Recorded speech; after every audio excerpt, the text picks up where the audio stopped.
Prime Minister, of course, they're galvanizing the cadre of the Bharatiya Janata Party, who to some extent have been a little dismayed by the exits from the party of senior leaders like Jagdish Shettar, because the BJP, of course, didn't give them tickets. There have been several exits from the Bharatiya Janata Party towards the Congress. The Prime Minister, in view of that, of course, trying to galvanize the cadre, asking them to reach every booth in order to ensure BJP's victory.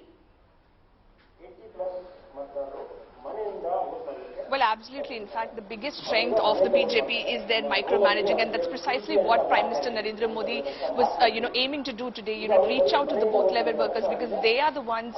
These are the workers who strengthen the party, who work for the party day in and day out in an election season, and that is the reason why we are, of course, in Jayanagara constituency, where several party workers, took part in this event. And joining us is MP Tejasvi Surya. Sir, the Prime Minister's address to booth level workers, how important is that in an election season, to give them the enthusiasm, to give them that moral support? How important is that? Bharatiya Janata Party is a cadre-based party. Our Karyakartas are the soul and spirit of this party. And the biggest inspiration for all of us Karyakartas is the Prime Minister himself. Because in all elections, the Prime Minister works harder than all of us Karyakartas put together. And listening to him speak on the important issues that concern the state, on how we can approach voters in the booth, how we can convince them on the benefits of the double-engine government, is something that has instilled a lot of enthusiasm and new energy among our Karyakartas. You will see that in the next 2 weeks, all of our Karyakartas will reach almost every household in Karnataka with the positive message and optimism that the Prime Minister has given us.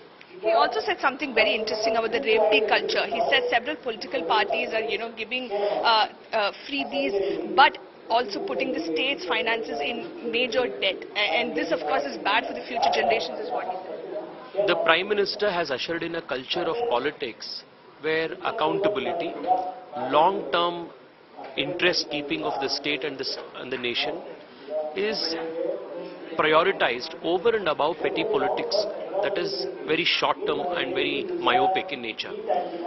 The Congress party and its promises of the Congress guarantee is surely a roadmap towards taking the state towards bankruptcy.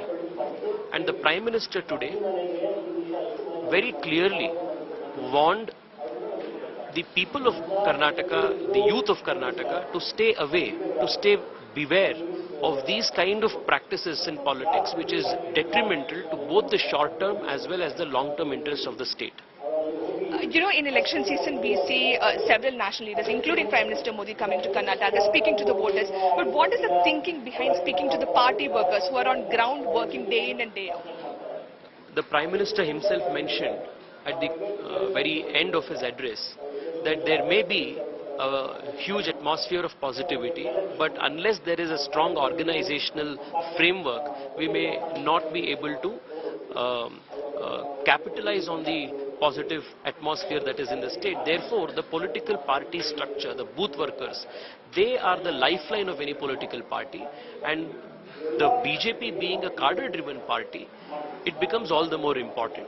Therefore, this address of the Prime Minister is instilling a new energy, fresh optimism among our Karyakartas to go into the battlefield, go to the booths with even more enthusiasm in the last leg of the elections. And how important was this session, considering the fact that the Congress, of course, has been attacking the BJP on the issue of corruption, saying that the BJP has been sidelining Lingayat leaders, the BJP has been insulting Kannadiga pride. These are the issues that the Congress is taking. Madam, it is very clear to the public, to the voter in Karnataka, that the Congress is desperately trying to manufacture fake issues, because the Congress neither has the track record of having performed well in the state, nor does it give an inspiring vision for the future. Therefore, the people of Karnataka have decided to vote for the BJP in overwhelming majority. Therefore, the Congress, in its frustration and desperation, is trying to manufacture these issues, and I can tell you very confidently that none of this is going to hold water. The BJP is coming to power on the 13th of May with full majority in Karnataka. One last question. Several BJP leaders, from Lingayat community like Jagdish Shettar and Lakshman Savdi, will that have any impact on the ground level workers? Madam, you are seeing the enthusiasm of the party workers today, and this is just in one assembly constituency. All across the state, the energy and enthusiasm is at a never seen before high. I can tell you confidently that in all of these constituencies that you mentioned, the BJP will win in an unprecedented fashion. Thank you. So that, of course, was Tejaswi Surya speaking exclusively to India Today and saying that this interaction that the Prime Minister had with the booth-level workers will come as a huge boost for the workers ahead of the crucial assembly elections in Karnataka.